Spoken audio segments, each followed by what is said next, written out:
cuties! Hello! Hello! Thank you, very nice. Do you want to review some books with me? So this video is very delayed, but nonetheless it is here. Welcome to all the books that I read in July. I read a total of 15 books. La booyah! I don't know why I said that, but here we are. Are you ashamed of me? Yeah. Thought so. I read a total of 7 physical books, 1 ebook, and I guess 7 audiobooks. That would equal 15 if I could do math. But I knocked out 2 audiobooks right away in July, the first of which was The Everlasting Rose by Donielle Clayton. This is the sequel to The Bells, which I read back in May, and this was so good. The thing about The Everlasting Rose is that it very easily could have ended as a duology, but I don't think it's going to. I'm pretty sure there's gonna be a third, because I want to know about the beauty trials. Right? I loved this book. I'm very glad that I was right about a lot of things, especially the actual love interests, among other suspicions that I had about other characters. Adel is like my girl. Nothing she does will ever make me mad at her. And that's that. Adel's my queen. And I gotta tell you, I love the teacup animals. I was really distraught about some of them.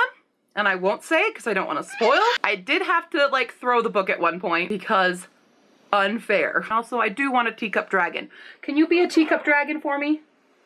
Thank you. The next book I read was super short and I thought it was a lot longer, but the afterword of the book takes like a whole hour. But this book is Buried Beneath the Baobab Tree and it's by 2 authors. I have to read the name because I want to get it right. Adowabi Trisha Nwabani and Viviana Maza. So this was interesting. I gave it 3 stars because as an audiobook, it was a little hard to follow because there's a lot of super short chapters and the chapter titles aren't like chapter 1 and then saying it, it's just like a sentence. And so that threw me off a little bit as an audiobook. I think it would have been better if I had read it physically, but it deals with the story of girls, and one girl in particular, who was kidnapped by Boko Haram. It was really moving to see how the main character reacted to the situation and how her friends reacted to the situation and how different they were. Because we haven't heard about Boko Haram in a long time, at least in the US. So it's kind of been forgotten, which is really unfortunate. Because after reading this, I realized I still don't really know the situation with Boko Haram. I just remember hearing about it and how they were kidnapping girls and they were a militant force and using the girls as suicide bombs, basically. That's all I really knew about it. And this gave me a closer look as to what those girls were forced to deal with and how brainwashing happens with them. It was beautifully done. I just think it would have been better if I had read it physically. And the afterword is really a book itself. While the characters in the story are fictional, the experiences are real, and they were gathered from this journalist, who I believe is Viviana, told by Adowabi, who had experienced it, and gave her insight as they created this novel together. It's a reality fiction, basically. It was very moving, and I actually should probably go research more about Boko Haram and just to be more informed about what's really going on in the world. I could go on a rant forever about America and our news circuits and stuff. So I'm not going to do that. Let's go to the next book. Because it was the month of July. And on July 4th, Netflix blessed us, finally, with Stranger Things Season 3. I love Stranger Things. It's one of my favorite shows. And I discovered that there are books. So this is Suspicious Minds by Gwenda Bond. And this is a prequel book to the entire series, dealing with Brenner on the cover there, and Terry Ives, who I don't want to spoil, but I feel like most people know. So this is the entire origin story there. It was good. It wasn't great. The thing for me is I've never cared about Dr. Brenner or Terry Ives very much. Period is during the Vietnam War. I don't know how well it matched up to what happened with the backstory in the show. So it takes some creative liberties, I'll say. But still, it was a fun read. Yeah, it's okay. And then we get another 2 audiobooks. The first of which is a book I can't believe I never read. Granted, I think this series was published in the 2000s. So I would have been in high school and definitely not interested in this story at that time. Because of the type of girl I was in high school, and I don't like to think about that often. So, the book is The Princess Diaries by Meg Cabot. And yes, I am reading the entire series. Boy, did the movie change a lot from the book. It's a whole different story. It's set in New York. Grandma is a bitch, and I hate her, and her dad is alive, and I'm having a lot of trouble liking Lily. I liked Lily a lot in the movie, but I'm not sure I like her very much in the book. She starts a lot younger. This is when she's only a freshman. It was kind of fun seeing all the differences between adaptation and original book. I still like both of them, but in very different ways. And a big perk of the audiobook is that it's read by Anne Hathaway. So you still get Princess Mia, but there's so much more to it.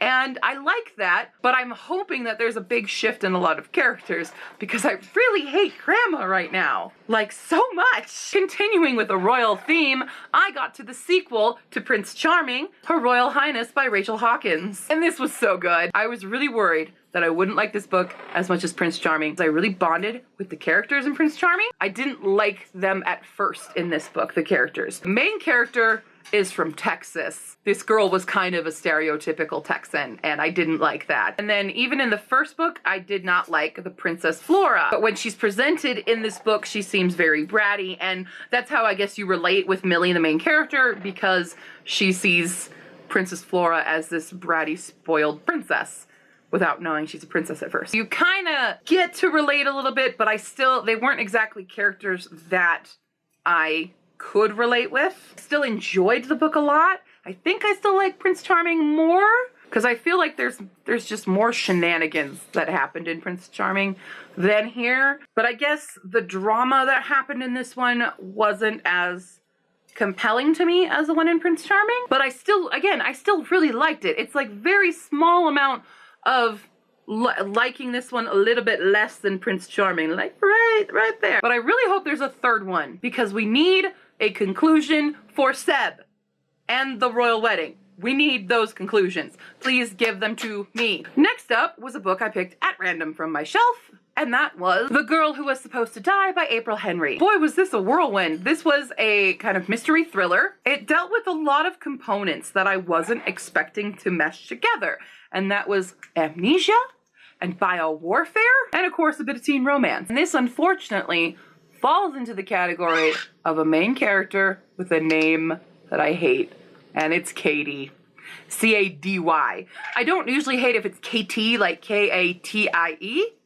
I don't have a problem visually with that, but I do with Katie. And a book I'm reading right now deals with a K-A-D-Y. And I'm just like, can we think of some new names, please? So this got 3 stars from me. The ending happened so fast, and I don't feel like it was properly resolved. It just ended too abruptly. And I like a good, solid ending that gives me some closure on a lot of different characters. But it just kind of goes, whoop, problem solved.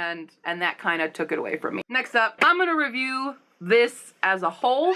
I read them kind of sporadically. So I was trying to get this next trilogy done before I went to Ireland. That did not happen, but I still finished it. And that was the Descendants Trilogy. So we have The Isle of the Lost, Return to the Isle of the Lost, and Rise of the Isle of the Lost. The movies, Disney Descendants, freaking love them. Yes, I'm super, super bummed and sad about Cameron Boyce, but I love the movies, and I thought picking these up, these were novelizations of the movies. They are not. They're in between stories. So this is a prequel to the first movie. These 2 happen before the second movie, and there's a 4th one, which I also read, but not in July, that happens before the 3rd movie. Okay, these are heavy, I gotta put them down. They weren't bad, but there's a huge problem when you decide to do books that interweave with movies or TV shows, and that's continuity. There are a whole bunch of more characters and things that happen in these books that are not crossed over to the movies and vice versa. And here's the thing, you could say, oh, it's a separate entity. It's not, because once you finish reading the book, you have to watch the movie. It tells you to. It does the same thing for the other books. That's a big, big problem for me. As we all know, if you've watched the movies, like I have. So the end of the first movie, everything's fine and dandy. And in this next book, they've already brought over new villain kids. In the second movie, there aren't any new villain kids yet. And so they continue with this 3rd book with those villain kids there. And then you get to the 3rd movie, which there still aren't filling kids. Actually, you get to the end of the second movie where Evie, the evil queen's daughter, is like, hey, King Ben, can I give you a list of names of kids that should be brought over and given a chance in Auradon? And he goes, yeah! You go to the next book, and again, there are already kids going to Auradon. And then in the movie, and then this is a continuity between the two movies, now there's like a golden ticket situation. At the end of the second movie, there was an end credit scene where Dizzy, the daughter of Drusilla, got an invitation to go to Auradon, but now in the third one she has to do it again. So I'm like, what?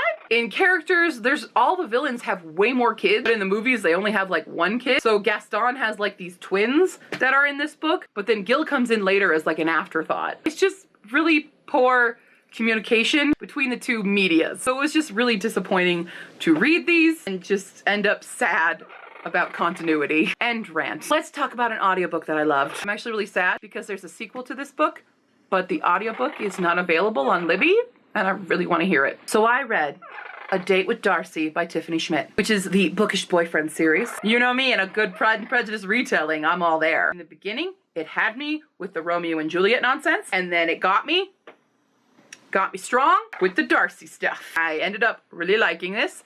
Again, even though this book was super long, it should have been longer. I wanted more of an ending, but I guess it'll continue in the second book. It was just so cute. The only problem I had, again, this is a book I think I should have read physically. The narrator, while great for the main character of Mary Lee, I didn't like how she did voices for the guys. They all kind of sounded like they had a golf ball in the back of their mouths. It didn't seem like a good characterization of the male characters. Definitely will probably buy this book and read it again. It's just cute. It was so cute. If you want a cute read this book, guys. And if somebody has the sequel, please send it to me because I want it. Then it's time for Reading Rush, which I kind of won, but kind of failed because I did not get my actual TBR done. I got 4 of those 7 books done. For the challenge of a book with a non-human main character, I read The Siren by Kiera Cass. As you know, if you watched my Ireland video, I was reading this one. I really like Kiera Cass. I am a sucker for the Selection series, and I was pleasantly surprised by The Siren because I was really scared, wasn't gonna like it. I should not doubt Kiera Cass and her ability to make cute but thrilling stories. This deals with sirens. The siren falling in love, as you can probably guess. It's so much more than just that, though. It's a lot more to deal with sisterhood and almost mother-daughter relationships and dealing with trauma and stuff. It's so much more than just a little, you know, paranormal romance book. It's a lot more than that. But once again, this falls into the category of books that has an ending that's too abrupt for me, and I wanted more. I wanted to see more of the ending. I wanted to see more resolution with the main character at the end. It was resolved, but I need like this many more pages and I'd be happy. And then I tackled my audiobook for the Reading Rush, which was Simon versus the Homo Sapiens Agenda by Becky Albertalli. I had never read this one before. I've read The Upside of Unrequited because I didn't know that they were kind of part. It's a companion novel to Simon rather than an actual sequel, whereas Leah on the Offbeat's an actual sequel, but I haven't read that one yet. Kind of hesitant to because of what I've heard, but with Simon, I enjoyed this a lot. I thought the movie adaptation actually did pretty good with this one. There obviously were differences, but I think it did a good job. But I do think this probably would have been better as a physical book because it deals with emails, and the audiobook was constantly telling you like a timestamp for the emails and the email addresses, which I'm like, I don't care at this point. You can just say the character names. And the other thing that took away a star for me was, while this is Simon's story, we never really got to hear about Blue's side and why he was so hesitant to reveal himself, especially after Simon got outed. So I would have liked to see a little bit more of a conversation between Simon and Blue, but otherwise, I still really enjoyed it. It is super cute, again, but it's also very dramatic. Simon actually covered a couple different challenges for the Reading Rush. Book to movie adaptation, a debut novel, and I guess it counts as 5 words as well, but I have another one that does that. But the next book I read was for purple on the cover, and I chose the book with the least amount of purple on the cover, which is this. And now that I think about it, it might actually be pink, but it looks purple enough to me. So this was The Cellar by Natasha Preston, and it deals with girls who are kidnapped by a guy and forced to be his wives and live with him in a cellar. But it's a lot more than that. It's kind of insane. I mean, it's insane, obviously. The way each of the girls react to the situation when they're in the cellar and when they get out of the cellar is crazy. The only thing nearing the conclusion of the book, I didn't like how some of the characters wrapped up, because I don't want to spoil, but I thought it was rather unfair that, not necessarily that it happened to those girls, but that their endings to the story wasn't properly dealt with. Thank you. I would have liked a better conclusion. A lot of these books I had problems with conclusions. We just need better epilogues, people. Second to last book that I read in July, and the last book that I read for the reading rush, was my 5 letters in a title book, and that was The Vampire Wants a Wife by Andy M. Long. This is a super quick read. It's less than 200 pages, and it's hilarious. It's a lot more raunchy than I thought it was gonna be. I feel like this was satire. This has to be satire. Please tell me it's satire. At least when I read it, I interpreted it as a satire of paranormal romance. It deals with our main character who runs a dating agency, and her client turns out to be a vampire. They end up getting together, basically. But it's a lot more complicated than that. Mr. Vampire wants a wife because he wants a baby. Because every 101 years, he can have babies, apparently. It's so weird. It's one of those books where you can't take it seriously. And I am going to read the rest of the series, guaranteed. Because boy, does it set up for all of her friends to get paranormal boyfriends. And I'm here for it. Oh, and it also completed reading the book in one place, because I read it on the plane ride back. It really took me less than 2 hours to read this one, so. Oh yeah. I can't really think about this book without laughing, so check it out, guys. And the final book I read in July, technically, I ended it on August 1st. I'm counting it because I was really close to being done. Was The Neverending Story by Michael Ende, not sure. Holy crap, this book is so much longer than I thought. I loved the movie as a kid. It's one of those movies that defined me as a child and led me to be who I am today. Rockbiter! Sorry. I'll never be over Rockbiter. I mean, I always wanted to go to Fantasia. Apparently, it's really called Fantastica. So there's a lot of differences in this. I did this on audiobook as well. 40% in, and I'm at the conclusion of the first movie. We do kind of get the second movie in this as well, but there is so much more going on, especially with the childlike empress, who we never get to know the name of in the movies, but lo and behold, it is, did I say it? Or should I spoil? Because it's hilarious. I'm gonna tell you. It's Moonchild. Okay, that's the name. I remember on like chat rooms, everybody debating about what name Bastian screamed out the window when Childlike Empress was telling him to name her. And everyone thought, oh, it's the name of his dead mom. No, it's Moonchild. Okay. Bastian's actually a lot more complicated because he actually creates stories, which wasn't really communicated on screen. Naming characters is something that he does. So it makes a little more sense for him to go with Moonchild. Not really though. And there is just so much more. And it's just so visually stimulating.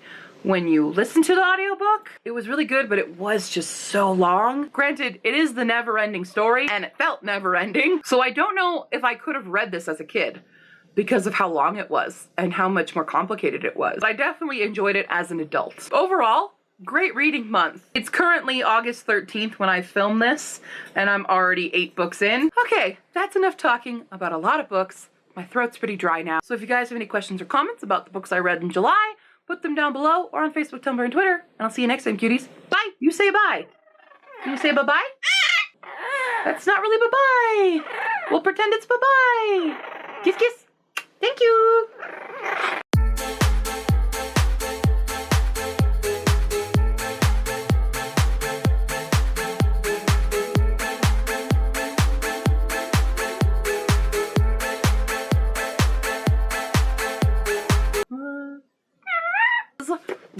Hit myself in the face with it.